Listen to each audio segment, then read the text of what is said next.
दूसरे राज्यों से लौट रहे प्रवासी मजदूर अब कोरोना संक्रमित निकलने लगे हैं, जिसके चलते राज्यों की चिंता बढ़ने लगी है और यूपी की चिंता ज्यादा हो गई है, क्योंकि पिछले कुछ दिनों में कोरोना संक्रमण के मामलों में तेजी से उछाल आया है। बाराबंकी जिले में बुधवार को एक दिन में 95 नए मरीज मिले हैं और इन 95 संक्रमितों में 50 वो लोग हैं जो दूसरे राज्यों से लौटे हैं। और यहाँ पर ये संख्या जो है बताता है कहीं ना कहीं कि एक शहर से दूसरे शहर में जब प्रवासी मजदूर जा रहे हैं तो वो कोरोना के शिकार हैं और दूसरे राज्यों में जा रहे हैं। कमाल खान हमारे सहयोगी हमारे साथ जुड़ गए हैं जो कि बाराबंकी पहुंच चुके हैं। कमाल, यहाँ पर 95 संक्रमितों में से 50 वो लोग हैं जो कि दूसरे राज्यों से लौटे हैं। हम जानते हैं कि बिहार में जब प्रवासी मजदूर पहुंच रहे थे तो वहां क्वारंटीन की व्यवस्था, चाहे वो नाम मात्र की व्यवस्था थी और उसका वो भी उजागर हुई तस्वीरें कि वहां व्यवस्था क्या बल्कि अव्यवस्था थी। यूपी में जो प्रवासी मजदूर पहुंच रहे हैं, चाहे ट्रेनों के जरिए चाहे बसों के जरिए, उनके लिए क्या व्यवस्था है और क्या वहां पर भी क्वारंटीन सेंटर्स बने हुए हैं? देखिए, ऐसा है कि हम बाराबंकी के जिस घंटा घर पे यहाँ खड़े हुए हैं, यहाँ पे हॉट स्पॉट्स बनाए गए हैं क्योंकि यहाँ कुछ कोरोना के केसेस ज़्यादा यहाँ पे मिले हैं आसपास। गाँव के बारे में बात करने के लिए हमारे सहयोगी सरफराज वारसी हैं।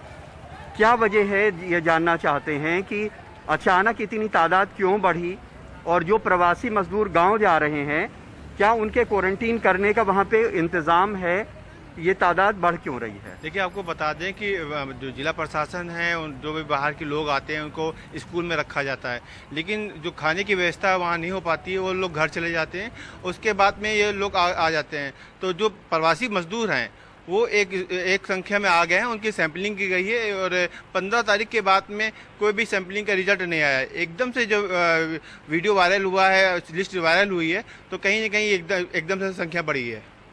तो सरफराज का कहना है कि जो लोग क्वारंटीन किए जाते हैं उसमें से बहुत सारे लोग शायद वहाँ पे पूरी सिक्योरिटी नहीं होगी या उनकी देखभाल वहाँ पे नहीं हो पा रही होगी कि वो बाहर ना निकलें, तो वो निकल के अपने घरों में भी चले जाते हैं। दूसरी चीज़ ये है कि उनके सैंपल्स जो टेस्ट हुए थे उनका रिज़ल्ट नहीं आया था।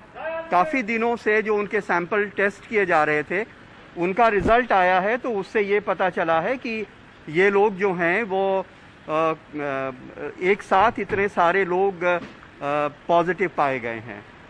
जी, क्योंकि बड़ी तादाद में ये लोग दूसरे राज्यों से पहुंच रहे हैं। ऐसे में सवाल उन राज्यों की तरफ से भी उठाए जा रहे हैं जहां पर ये पहुंच रहे हैं कि जब ये निकले हैं तो इनकी स्क्रीनिंग क्या सही तरीके से नहीं हुई। और कुछ लोग ऐसे भी हैं जया जो हम जानते हैं कि खुद ही पहुंच गए हैं, क्योंकि जब तक इंतजाम होता तब तक काफी देर हो गई थी। कमाल, और अपडेट के लिए हम आपके पास आएंगे। बहुत शुक्रिया फिलहाल इस जानकारी के लिए। लेकिन उत्तर प्रदेश की चिंता फिलहाल बढ़ गई है क्योंकि मामले जो हैं वो तेजी से यहाँ पर बढ़ते चले जा रहे हैं।